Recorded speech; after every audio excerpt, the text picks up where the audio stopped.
और आज के क्लास में हम लोग डिस्कस करेंगे अकाउंटेंसी के बारे में। अकाउंटेंसी क्या है, अकाउंटेंसी को समझेंगे और ये भी जानने का प्रयास करेंगे कि जो अकाउंटिंग है वो आर्ट है कि साइंस है कि दोनों है, और फिर ब्रांचेज ऑफ अकाउंटिंग को डिस्कस करेंगे। चलिए सबसे पहले नोट्स को निकालते हैं और नोट्स में जो डिफिनीशन है अकाउंटेंसी का उसको देखते हैं।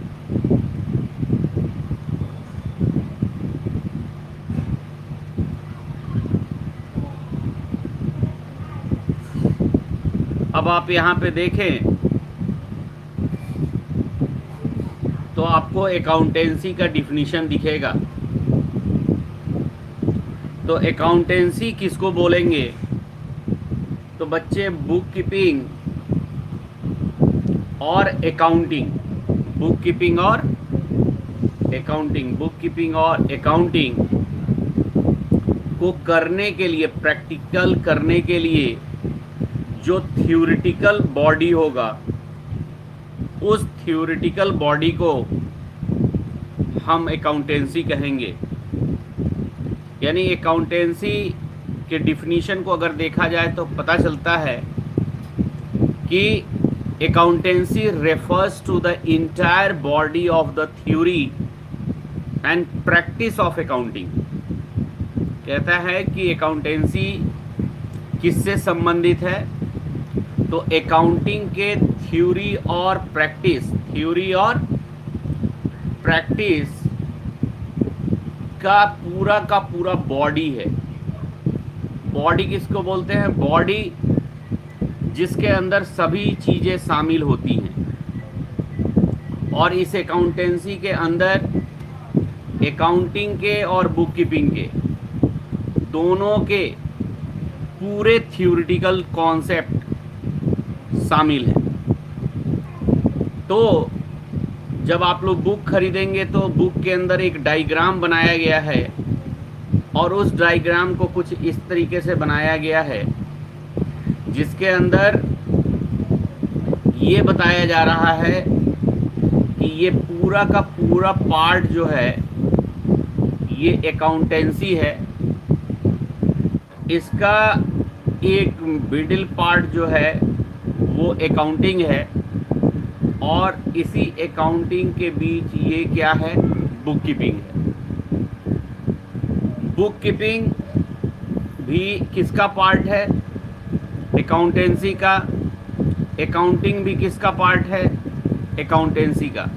तो अकाउंटेंसी एक पूरा बॉडी है थ्योरेटिकल नॉलेज कॉन्सेप्ट का, जिसके आधार पर हम बुक कीपिंग और अकाउंटिंग के थ्योरेटिकल कॉन्सेप्ट को पढ़ करके उससे हम प्रैक्टिस करते हैं, प्रैक्टिकल करते हैं। आई बात समझ में? तो तीनों अलग अलग चीज़ें हैं, लेकिन जनरल सेंस में बच्चे यही समझते हैं कि अकाउंटिंग और अकाउंटेंसी दोनों एक ही चीज़ है तो एक ही चीज़। बट अगर हम कहें तो अकाउंटिंग का मतलब है प्रैक्टिकल और अकाउंटेंसी का मतलब है थ्योरेटिकल। समझ गए जी? अकाउंटेंसी का मतलब क्या है? थ्योरेटिकल या practical? Theoretical. Theoretical body of knowledge is known as accountancy, but practical is known as. तो हम अकाउंटिंग करते हैं और अकाउंटेंसी पढ़ते हैं, दोनों में अंतर है बच्चे। अकाउंटेंसी हम पढ़ते हैं और अकाउंटिंग हम करते हैं। अकाउंटिंग जो हम थ्योरेटिकल नॉलेज को प्रैक्टिकल शेप देते हैं वो अकाउंटिंग है, और जो थ्योरेटिकल नॉलेज लेते हैं वो है हमारा अकाउंटेंसी। तो इस तरीके से हमारा अकाउंटेंसी का डिफिनीशन क्लियर हुआ। ये टॉपिक हम लोग पढ़ चुके हैं, बुक कीपिंग और अकाउंटेंसी में डिफरेंस। तो अब बात आती है कि इज अकाउंटिंग एन आर्ट और साइंस और बोथ, एक्सप्लेन। ये बहुत ही कॉमन क्वेश्चन है जो ज़्यादातर एग्जाम में पूछा जाता है। क्या अकाउंटिंग आर्ट है या साइंस है या दोनों है? तो अकाउंटिंग को आर्ट और साइंस कहने से पहले, अकाउंटिंग को आर्ट और साइंस या दोनों कहने से पहले हमें आर्ट और साइंस का मीनिंग समझना पड़ेगा। जब हम आर्ट और साइंस का मीनिंग समझ जाएंगे तो फिर हम देखेंगे कि आर्ट के जो कैरेक्टरिस्टिक्स हैं, आर्ट के जो फीचर्स हैं, क्या वो फीचर्स अकाउंटिंग में पाए जाते हैं, क्या साइंस के जो फीचर्स हैं वो अकाउंटिंग में पाए जाते हैं। यदि ऐसा है कि आर्ट और साइंस के फीचर्स अकाउंटिंग में भी इन्वॉल्व हैं तो हम कह सकते हैं कि अकाउंटिंग क्या है, आर्ट भी है, साइंस भी है और दोनों है। यस और नो? तो पहले हम डिस्कस कर रहे हैं कि अकाउंटिंग इज ए साइंस। पहले अकाउंटिंग को हम साइंस के रूप में डिस्कस कर रहे हैं। साइंस का मतलब क्या होता है? साइंस का मतलब होता है जहां पर जो भी रूल्स हैं, जो भी मेथड हैं, वो वेल एस्टैब्लिश्ड है, उसमें किसी तरह का चेंजेस नहीं किया जा सकता। And the acceptable bye all, और वो रूल्स सभी के द्वारा क्या किए जाते हैं, एक्सेप्ट किए जाते हैं, यानी उसमें कोई चेंज नहीं किया जा सकता है। सिमिलरली अगर साइंस के अगर रूल्स वेल एस्टैब्लिश्ड हैं तो अकाउंटिंग के भी रूल्स क्या हैं, वेल एस्टैब्लिश्ड हैं। वेल एस्टैब्लिश्ड इसलिए कहेंगे कि जो इसके प्रिंसिपल्स हैं, कॉन्सेप्ट हैं, मेथड हैं, वो क्या हैं, वेल एस्टैब्लिश्ड है। आज से नहीं, बरसों से उसी नियम के आधार पर अकाउंटिंग किए जा रहे हैं। जब सबसे पहले लुकास पेसियोली ने 1494 में 1494 में अकाउंटिंग के प्रिंसिपल्स दिए थे, तब से लेकर के आज तक हम उस प्रिंसिपल्स को फॉलो कर रहे हैं और वो वेल ट्रस्टेड है, वेल एस्टैब्लिश्ड है। इसलिए जब अकाउंटिंग के रिकॉर्डिंग, क्लासिफाइंग, समराइजिंग के जो प्रिंसिपल्स और मेथड हैं वो भी क्या है, एस्टैब्लिश्ड हैं, तो हम कह सकते हैं कि अकाउंटिंग क्या है, साइंस है। और आर्ट क्या होता है, तो जो हमने नॉलेज लिया है उस नॉलेज को जब हम प्रैक्टिकली क्या करते हैं, अप्लाई करते हैं और अपने गोल और ऑब्जेक्टिव को अचीव करते हैं, तो ऐसे चीज़ को क्या कहा जाता है, आर्ट। समझ रहे हैं? ऐसे चीज़ को क्या बोलते हैं, आर्ट। तो बच्चे यहाँ लिखा हुआ है कि accounting is a science as well as art. Accounting क्या है, साइंस भी है और आर्ट भी है। Science is based on well established law and rules. Science जो होता है वो एस्टैब्लिश्ड लॉ और रूल्स पर आधारित होता है। In accounting, recording, classifying and summarising of business transaction are done on the basis of certain rules and principles. So accounting is a science. समझ में बात आई? रिप्लाई देंगे बच्चों। समझ में बात आ रही है कि साइंस हम उन सभी सब्जेक्ट्स को कहते हैं जिस सब्जेक्ट्स के रूल्स और प्रिंसिपल्स क्या होते हैं, वेल एस्टैब्लिश्ड होते हैं और फॉलोड बाय ऑल होता है। जैसे अगर मैथ्स के अगर कोई फॉर्मूला होते हैं, मैथ्स को हम लोग साइंस की कैटेगरी में रखते हैं, यस और नो। तो मैथ्स को साइंस की कैटेगरी में क्यों रखते हैं? क्योंकि मैथ्स के जो भी रूल्स हैं, फॉर्मूला हैं, वो वेल एस्टैब्लिश्ड है। चाहे मैथ्स इंडिया में पढ़ा जाए या चाहे किसी भी देश में पढ़ा जाए, क्या वहाँ पे रूल्स, मेथड, प्रिंसिपल्स अलग हो सकते हैं? नहीं हो सकते हैं।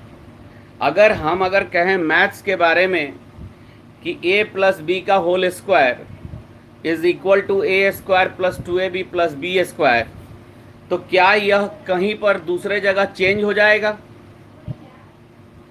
अगर हम कहें C प्लस O2, केमिस्ट्री की बात करें, C प्लस O2 बराबर CO2 होता है, क्या यह चेंज हो जाएगा? फिजिक्स में अगर कहा जाए कि S is equal to UT plus half AT square, आप लोग पढ़े होंगे, तो क्या यह चेंज हो सकता है? बोलिए ना। न्यूटन्स के जो लॉ दिए गए हैं, क्या वह कहीं दूसरे जगह बदल सकता है? नहीं बदल सकता है।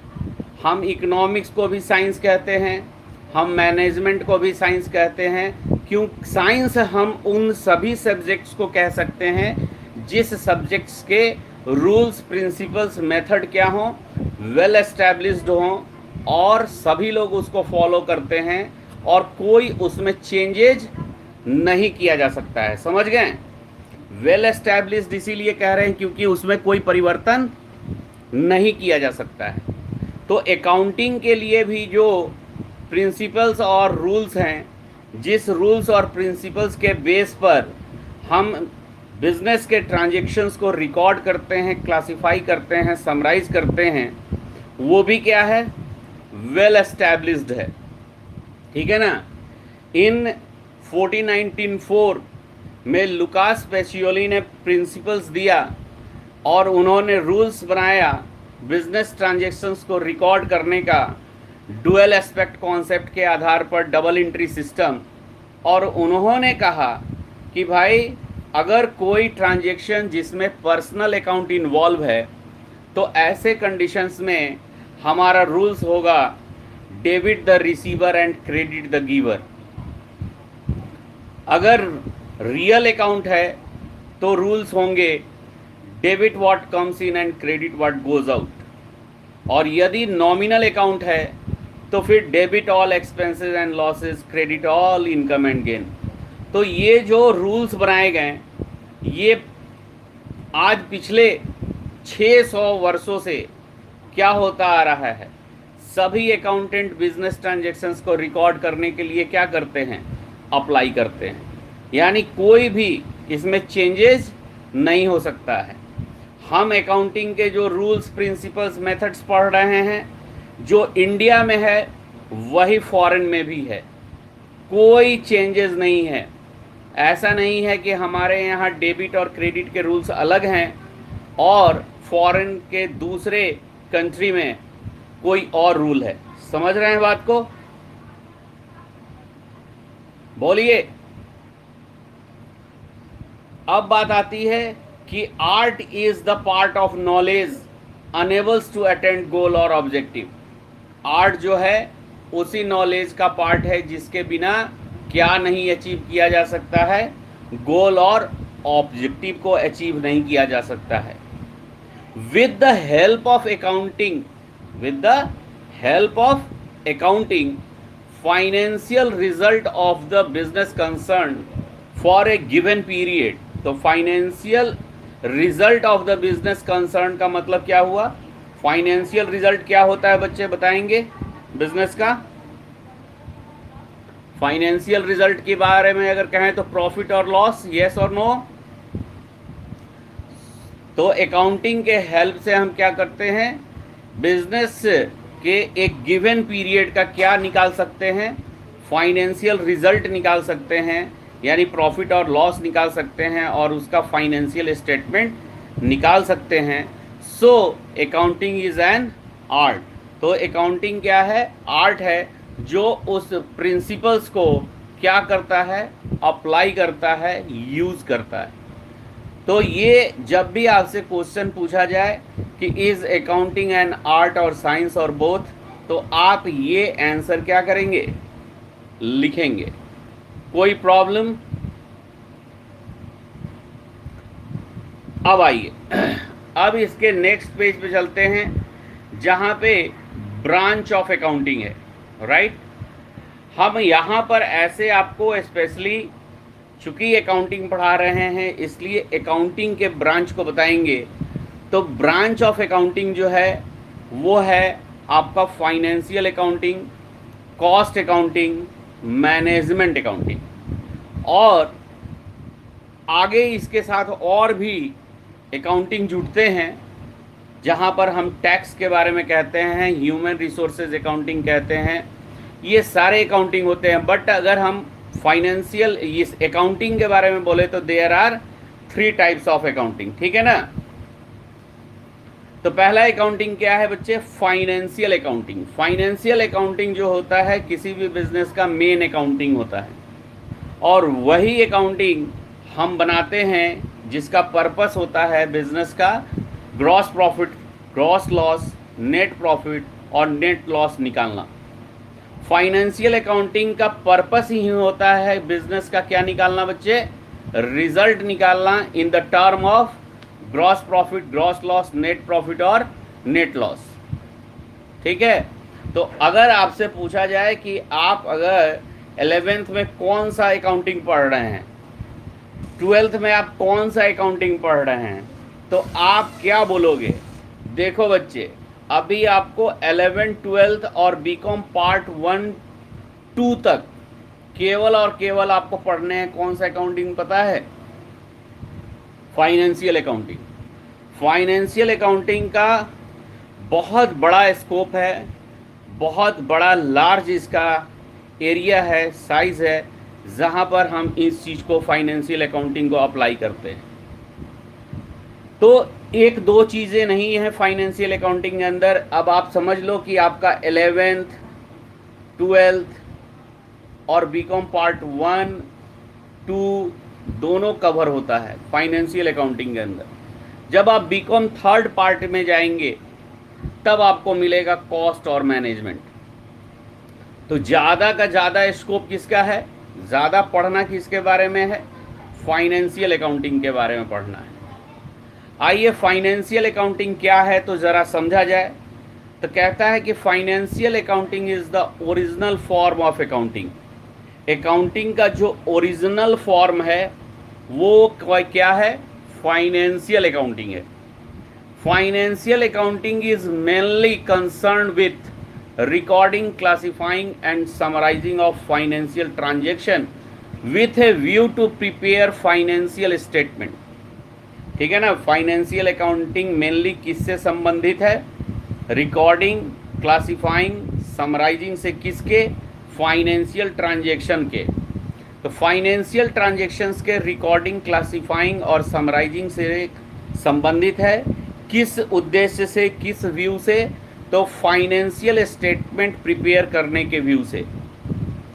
अब फाइनेंशियल स्टेटमेंट प्रिपेयर करने के ऑब्जेक्टिव क्या हैं, तो कहता है कि the main objective of financial accounting is to ascertain profit earn during a year and financial position at the end of the year.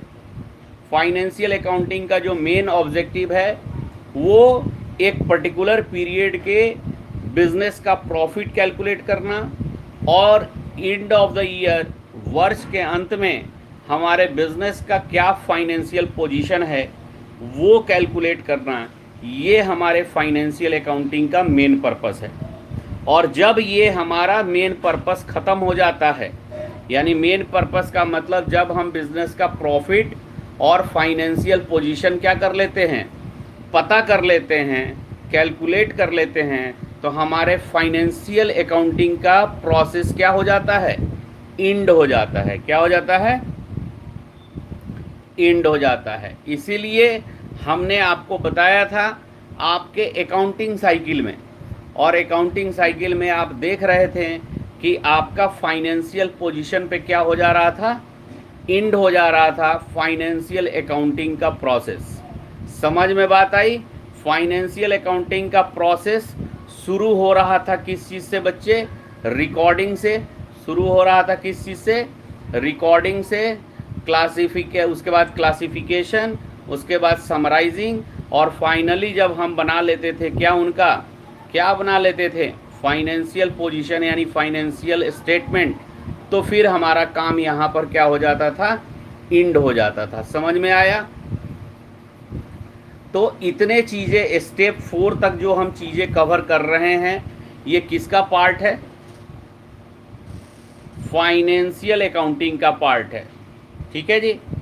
अब बात आती है कि एक दूसरा ब्रांच है जिसे हम कहते हैं कॉस्ट अकाउंटिंग। क्या कहते हैं?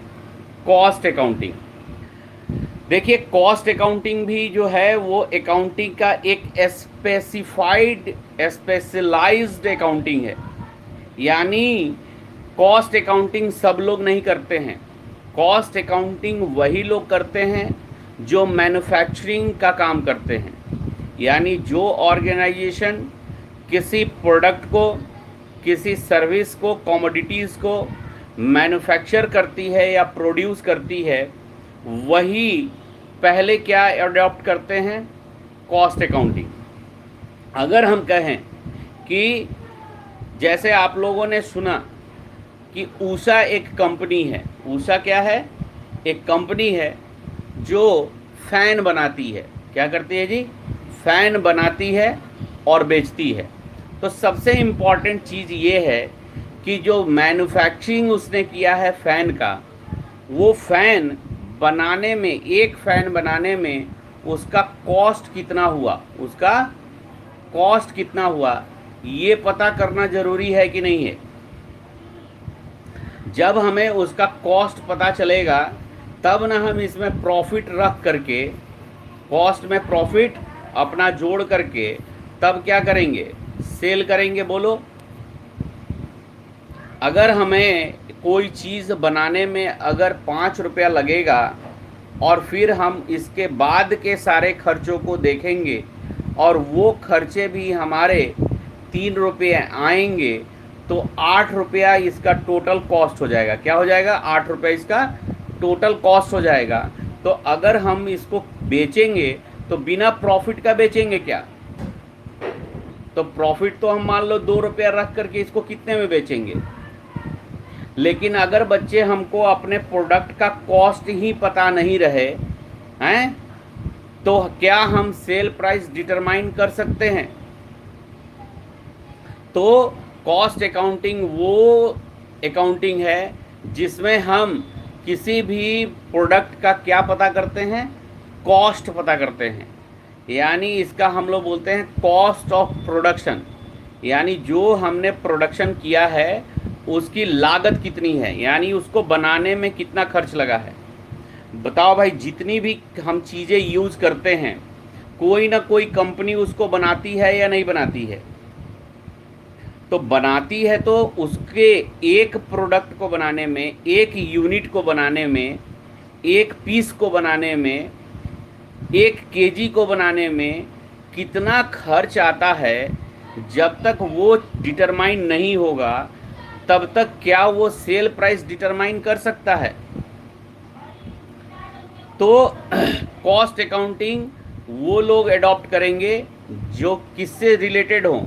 मैन्युफैक्चरिंग से रिलेटेड हो। बात समझ रहे हैं?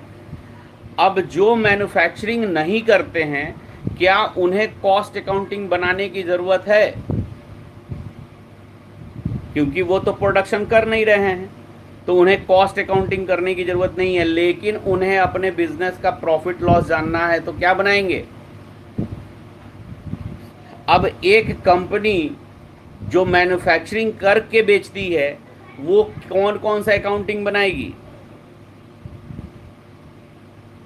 वो कॉस्ट अकाउंटिंग भी करेगी और साथ ही साथ फाइनेंशियल अकाउंटिंग भी करेगी ना जी। कॉस्ट अकाउंटिंग तो इसलिए उसको करना है ताकि वो जो प्रोडक्शन किया है उसके 1 यूनिट का उसको कॉस्ट पता चले, और कॉस्ट जब पता चल जाएगा तो फिर वो उसको क्या करेगा? ट्रेड करेगा, सेल करेगा। सेल करेगा तो सेल करने से उसके बिजनेस में प्रॉफिट हुआ कि लॉस हुआ, तो प्रॉफिट और लॉस को कैलकुलेट करने के लिए उसको क्या बनाना पड़ेगा? Financial account. तो हम अगर कहें कि एक मैन्युफैक्चरिंग कंसर्न कॉस्ट अकाउंटिंग और फाइनेंशियल अकाउंटिंग दोनों ही बनाता है, तो क्या गलत है? लेकिन जस्ट एक ट्रेडिंग बिजनेस ऑर्गेनाइजेशन जो केवल और केवल खरीद करके बेचने का काम करता है, क्या उसे कॉस्ट अकाउंटिंग करने की ज़रूरत है?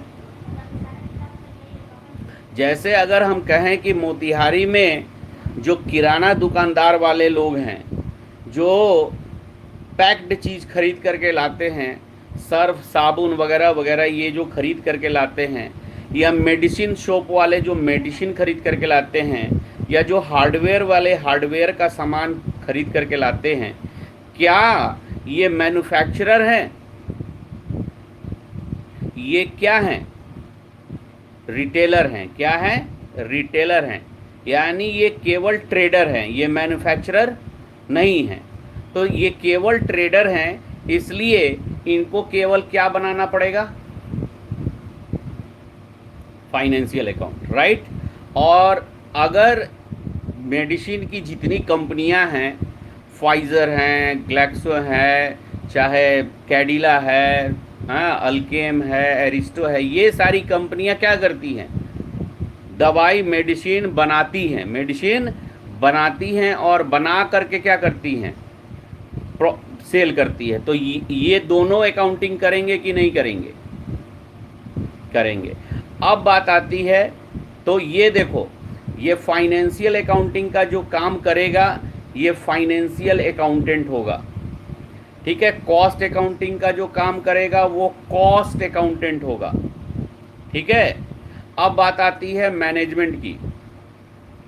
तो जब अगर कोई मैन्युफैक्चरिंग कंसर्न है तो उसका बिजनेस तो बहुत बड़ा होगा, और बड़े बिजनेस को मैनेज करना ये एक आसान काम तो नहीं है, हैं? मैनेज करना, क्योंकि मैनेजमेंट होता क्या है ज़रा इसको समझें। मैनेजमेंट का मतलब ही होता है कि जो हमारे पास रिसोर्सेज हैं, यानी कंपनी के पास जो ह्यूमन और फिजिकल रिसोर्सेज हैं, उसका क्या करे? प्रॉपर यूटिलाइजेशन करे, और बिजनेस के लिए क्या करे? डिसीज़न मेकिंग का काम करे। मैनेजमेंट वाले लोगों का काम क्या होता है? डिसीज़न मेकिंग का काम होता है, पॉलिसी मेकिंग का काम होता है, ऑब्जेक्टिव सेटिंग का काम होता है, ठीक है ना। ये सारे चीज़ गोल डिसाइड करने का काम होता है। तो मैनेजमेंट वाले डिसाइड करते हैं कि हमारे इस साल का क्या ऑब्जेक्टिव होगा, क्या हम एम लेकर के चलेंगे, और उस ऑब्जेक्टिव को क्या करने के लिए, पूरा करने के लिए हमारे पॉलिसीज़ क्या होंगे। तो ये सारी नीतियां निर्धारण का काम किसका है? मैनेजमेंट का है। लेकिन मैनेजमेंट वाले के पास भी अगर ये इन्फॉर्मेशन नहीं हो, यानी फाइनेंशियल इन्फॉर्मेशन नहीं हो, तो फाइनेंशियल इन्फॉर्मेशन के एब्सेंस में वो कोई भी डिसीज़न नहीं ले सकते हैं। बात समझ में आ रही है? डिसीज़न अगर लेंगे तो उन्हें दिक्कत महसूस होगी, क्योंकि डिसीज़न कोई भी डाटा और इन्फॉर्मेशन के आधार पर लिया जाता है। ऐसे हवाई कोई काम नहीं होता है। तो जब हमारा कॉस्ट अकाउंटिंग क्या करता है? कॉस्ट ऑफ प्रोडक्शन का काम करता है, कैलकुलेट करता है। फाइनेंशियल अकाउंटिंग क्या करते हैं कि जो गुड्स, जो कॉमोडिटी, जो प्रोडक्ट हमारे मैन्युफैक्चर हुए हैं, उनको बेचने से क्या प्रॉफिट और लॉस हुआ है, वो चीज़ें कैलकुलेट की जाती है इसके अंदर। और जब ये दोनों ही इंफॉर्मेशन मिलते हैं तब जा कर के मैनेजमेंट वाले अपना डिसीजन लेते हैं। तो मैनेजमेंट अकाउंटिंग के अंदर मैनेजर्स इन्वॉल्व होते हैं। मैनेजमेंट करना किसका काम है? मैनेजर्स का काम है। हाँ जी। तो अब आप देखेंगे, तो अगर फाइनेंशियल अकाउंटिंग की बात करें तो इस अकाउंटिंग के लिए डिग्री देने का काम करती है ICAI। कौन डिग्री देती है भाई? हाँ, इस कॉस्ट अकाउंटिंग के लिए डिग्री कौन देती है? ICWA, Indian cost and work accounting. और मैनेजमेंट की डिग्री कौन देता है भाई, बताएगा कोई? IMA, सुने हैं नाम? IMA। तो ये IMA जो है वो इसकी डिग्री देता है मैनेजमेंट की, यानी इनके यहाँ डिग्री मिलती है हमको, किसको? BBA और बताइए MBA की। ICWA कॉस्ट अकाउंटेंट की डिग्री देते हैं और ICAI CA की डिग्री देते हैं।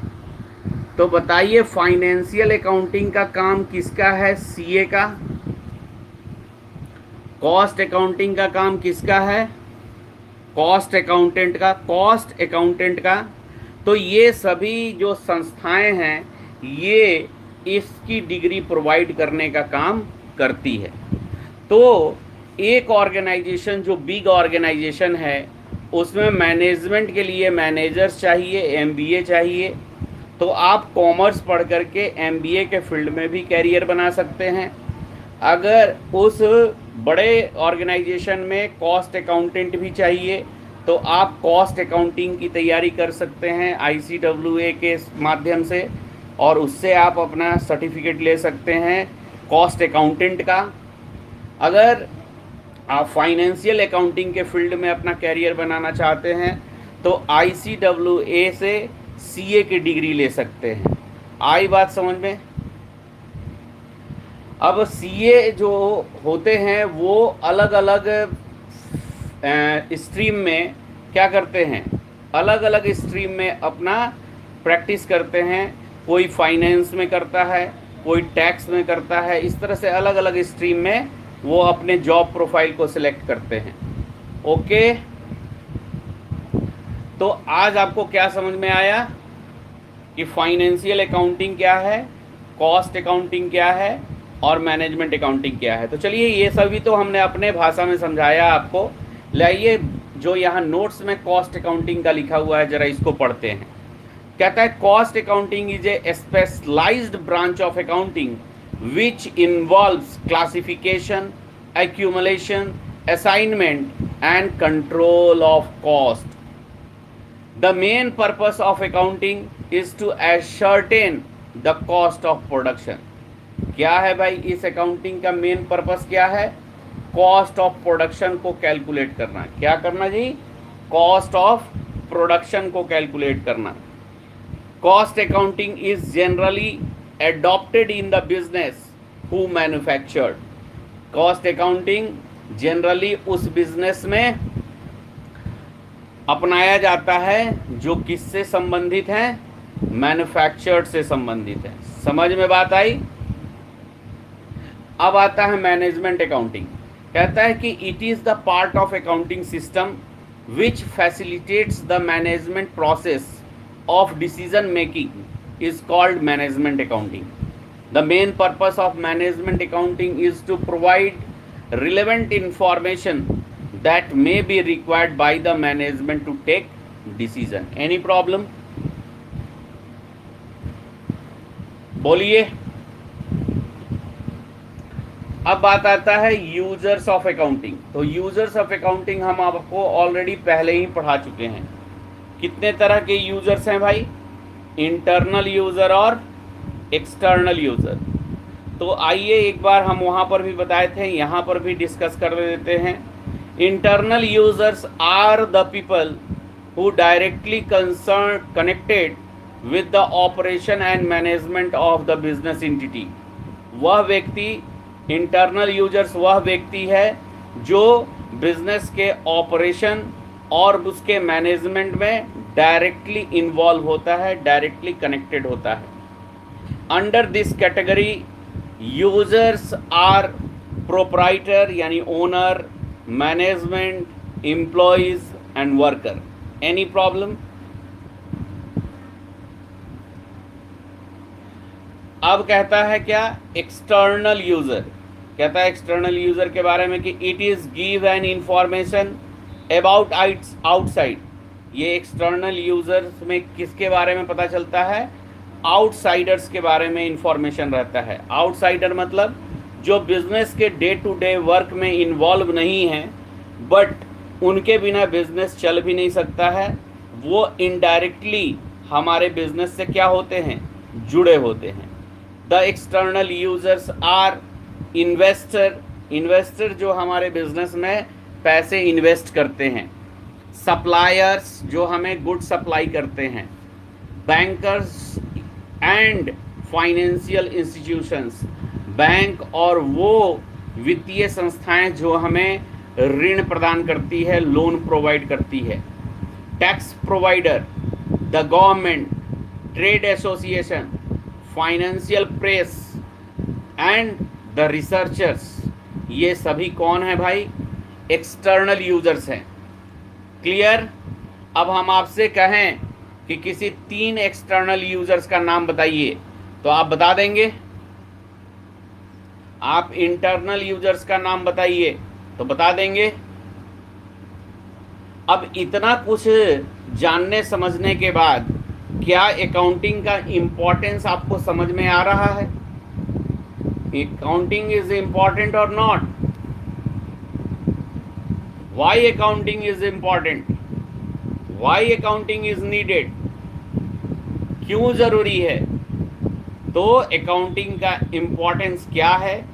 तो पहला इंपॉर्टेंस यहाँ पे दिया जा रहा है, accounting provide financial statement. Accounting हमें क्या प्रोवाइड कराता है? फाइनेंशियल स्टेटमेंट प्रोवाइड कराता है। क्योंकि कॉस्ट अकाउंटिंग और मैनेजमेंट अकाउंटिंग क्या हमारे फाइनेंशियल स्टेटमेंट प्रोवाइड कराएंगे? Trading profit and loss account, balance sheet, ये सब क्या कॉस्ट अकाउंटिंग और मैनेजमेंट अकाउंटिंग प्रोवाइड कराएगा? नहीं कराएगा। कौन कराएगा भाई? तो अकाउंटिंग कराएगा। कौन कराएगा? अकाउंटिंग कराएगा। और कौन सा अकाउंटिंग कराएगा? फाइनेंशियल अकाउंटिंग कराएगा, राइट।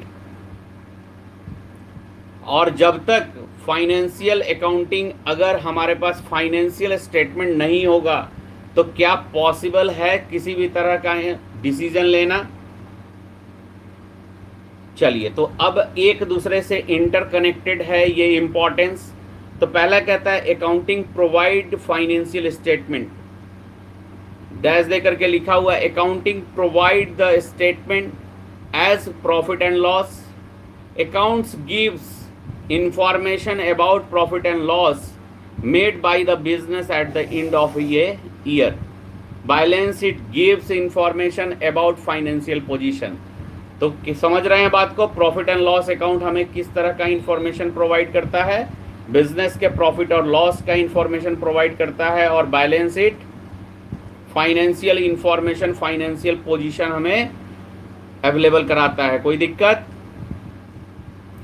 और इसी फाइनेंशियल इंफॉर्मेशन के आधार पर जो हमारा मैनेजमेंट कंसर्न है वो क्या करते हैं? डिसीजन मेकिंग का काम करते हैं। डिसीजन मेकिंग में क्या आता है? तो कमिंग ईयर के लिए वो प्लान करते हैं, नए गोल फिक्स करते हैं, नए पॉलिसीज़ बनाते हैं। ये सब हमारे मैनेजमेंट वाले का काम है। तो दूसरा क्या कहता है? Accounting assists in managing the business. Accounting क्या करता है जी? बिजनेस को मैनेज करने में सहायक होता है, असिस्टेंट होता है। Accounting helps the management in managing the business. To manage an enterprise means planning, controlling and decision making. Manage का मतलब क्या होता है? बिजनेस को मैनेज करने का मतलब क्या होता है? कि आने वाले साल के लिए हम प्लानिंग करें, कंट्रोलिंग करें और डिसीजन मेकिंग का काम करें। तो ये तभी पॉसिबल है जब मैनेजर्स के पास, मैनेजमेंट के पास क्या अवेलेबल हो? Accounting information. बात समझ में आ रही है? तीसरा कहता है कि accounting provide systematic record of business transactions. तो अगर हम ऑब्जेक्टिव देखें तो ऑब्जेक्टिव में था कि to keep systematic and complete record of business transaction. तो इस ट्रांजैक्शंस को रिकॉर्ड करने के पीछे पर्पस क्या था? इसके पीछे पर्पस यही था कि कोई भी बिजनेसमैन अपने सारे ट्रांजैक्शंस को क्या नहीं रख सकता है, याद नहीं रख सकता है। तो उसे याद रखने में आसानी हो इसलिए वो क्या करता है, सभी ट्रांजैक्शंस को रिकॉर्ड करता है। यस और नो?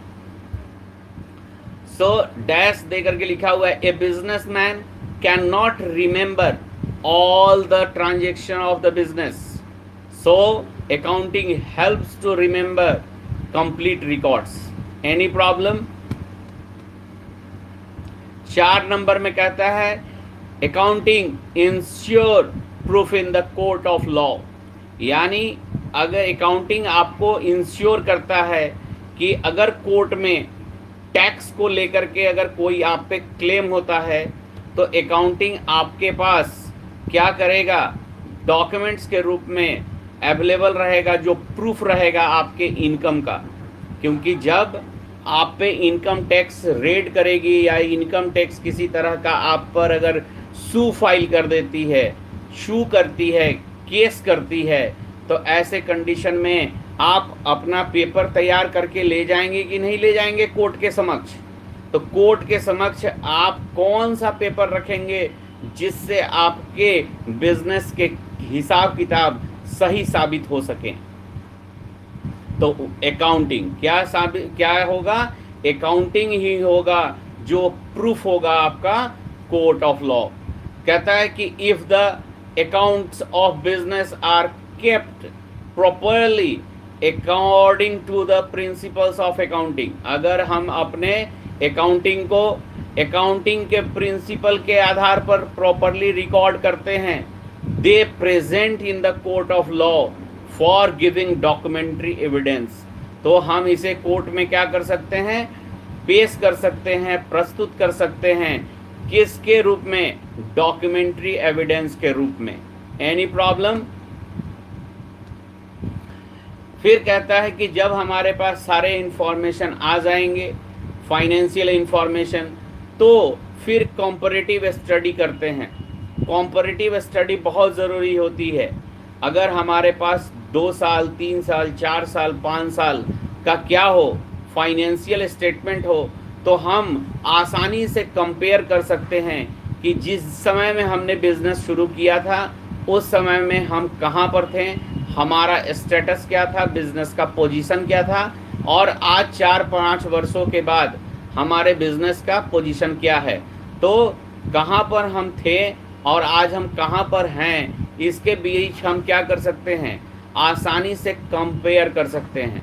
और हम कंपेयर करके बिजनेस का स्ट्रॉन्ग और वीक पॉइंट पता कर सकते हैं। स्ट्रॉन्ग है तो स्ट्रॉन्ग को और स्ट्रॉन्ग करेंगे, और वीक अगर पॉइंट कोई है बिजनेस का तो उसको हम स्ट्रॉन्ग करने का प्रयास करेंगे। बात समझ में आ रही है? तो कहता है कि accounting facilitates comparative study. Comparative study बहुत इंपॉर्टेंट है। 12th में आपका एक बहुत बड़ा चैप्टर है, ठीक है, तो उसको पढ़ेंगे तो और समझ में आएगा। अभी कंपैरेटिव स्टडी का मतलब हमने आपको क्या समझाया कि अगर हमारे पास 2020-21 का अगर क्या है, trading account, profit and loss account और बैलेंस शीट, और फिर जो न्यू फाइनेंशियल ईयर जब एंड होगा तो उसका आएगा, तो हम दोनों साल के बिजनेस को क्या करेंगे, उसके रिजल्ट को कंपेयर करेंगे, और कंपेयर करके देखेंगे कि पिछले साल से हम बेहतर हैं कि पिछले साल से हम खराब हैं। ठीक है, तो भाई अगर पिछले साल से बेहतर हैं तो हमारा प्रयास क्या होना चाहिए, और बेहतर हो। यस और नो? और यदि हम वीक हैं तो हम अपने वीक पॉइंट को क्या करेंगे, करेक्ट करेंगे, तभी हम आगे बढ़ेंगे। तो हम अपने वीक पॉइंट को ले करके नेक्स्ट ईयर के लिए क्या करेंगे, प्लान करेंगे। नेक्स्ट ईयर के लिए क्या करेंगे जी, प्लान करेंगे। और प्लान तभी हो पाएगा जब हमारे पास फाइनेंशियल स्टेटमेंट हो और फाइनेंशियल स्टेटमेंट का कंपैरेटिव स्टडी किया गया हो। यस और नो? बोलिए। अब जो लास्ट इंपॉर्टेंट है वो है accounting facilitates correct payment of tax. यानी अकाउंटिंग से हम क्या कर सकते हैं, जो टैक्स का पेमेंट है वो हम सही सही कर सकते हैं, क्योंकि जैसे ही आपको बताया गया कि अकाउंटिंग के अंदर बिजनेस के सारे ट्रांजैक्शन सिस्टमेटिकली रिकॉर्ड होंगे और फिर उससे हम बिजनेस का क्या निकालेंगे, प्रॉफिट और लॉस। तो बच्चे कोई भी अगर ट्रांजैक्शन नहीं छूटेगा तो बिजनेस का जो रिजल्ट आएगा वो एक्यूरेट आएगा कि नहीं आएगा। अगर एक भी ट्रांजैक्शन अगर हम मिस नहीं करते हैं तो रिजल्ट जो हमारा निकलेगा वो करेक्ट निकलेगा कि नहीं निकलेगा। और जब करेक्ट रिजल्ट निकलेगा यानी हमारा करेक्ट नेट प्रॉफिट निकलेगा तो उस नेट प्रॉफिट पर जो टैक्स पेड करने हैं वो टैक्स का अमाउंट भी क्या निकलेगा, सही निकलेगा। ओके, तो अगर हमें करेक्ट अमाउंट पेड करना है टैक्स का तो उसके लिए हमारे पास क्या होना चाहिए, अकाउंटिंग होना चाहिए। अकाउंटिंग का मीन्स ट्रांजैक्शन सिस्टमेटिकली रिकॉर्ड होने चाहिए, क्लासिफाई होने चाहिए, समराइज होने चाहिए। येस और नो। सो कहता है कि accounting helps in a calculation the tax liability of the business correctly. Taxation authorities insist, taxation authority insist, क्या इंसिस्ट करता है, the accounts are to be maintained according to principle of accounting. जो हमारे taxation के authority हैं, अधिकारी हैं, वो हमें असिस्ट करते हैं, हमें समझाते हैं, हमें बतलाते हैं कि हमेशा ही अकाउंटिंग किसके आधार पर मेंटेन करना चाहिए, किसके अनुसार मेंटेन करना चाहिए। तो जो अकाउंटिंग के प्रिंसिपल्स हैं, हाँ, जो अकाउंटिंग के प्रिंसिपल्स हैं, रूल्स हैं, गाइडलाइंस हैं, मेथड्स हैं, उसी के अनुसार किए जाने चाहिए। यस और नो। तो बच्चे इस प्रकार से आपका ये जो फंडामेंटल था ये आपका क्या हो गया बच्चे, कंप्लीट हो गया।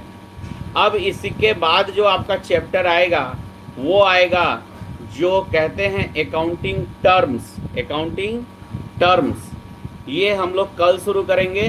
अकाउंटिंग टर्म्स इसलिए कह रहे हैं क्योंकि हर सब्जेक्ट की अपनी टर्मिनोलॉजी होती है। यस और नो। हर सब्जेक्ट की अपने कुछ शब्द होते हैं और वो शब्द स्पेशली, वो वर्ड स्पेशली उसी विषय में यूज किए जाते हैं। यस और नो। अगर हम कहें कि अलजेब्रा, ट्रिगोनोमेट्री, ज्योमेट्री हैं, ये सब किस सब्जेक्ट में यूज किए जाते हैं, मैथ्स में यूज किए जाते हैं, केमिस्ट्री में तो यूज नहीं किए जाते हैं। केमिस्ट्री में जो यूज किया जाता है वो मैथ में तो नहीं किया जाता है। बायोलॉजी में जो वर्ड हम यूज करते हैं, सेल, टिश्यू, ऑर्गन, हार्ट, ये तो उसी में रहता है। सिमिलरली अकाउंटिंग के अंदर भी जो वर्ड यूज होते हैं हम उन सभी वर्ड को जानने का काम करेंगे और ये चैप्टर आपको अकाउंटिंग के बहुत सारे वर्ड को समझाएगा, बतलाएगा। इसमें हम सिर्फ वही चीज़ डिस्कस किए हुए हैं, राइट। और ये भी चैप्टर आपके 2-3 दिन लगेंगे, ये आपका कंप्लीट होगा और ग्रेजुअली हम लोग 1 by 1 चैप्टर कंप्लीट करेंगे। तो उम्मीद करते हैं कि ये जो फंडामेंटल हम लोग क्लियर किए ये आपको समझ में आ गया होगा। किसी को कुछ पूछना है?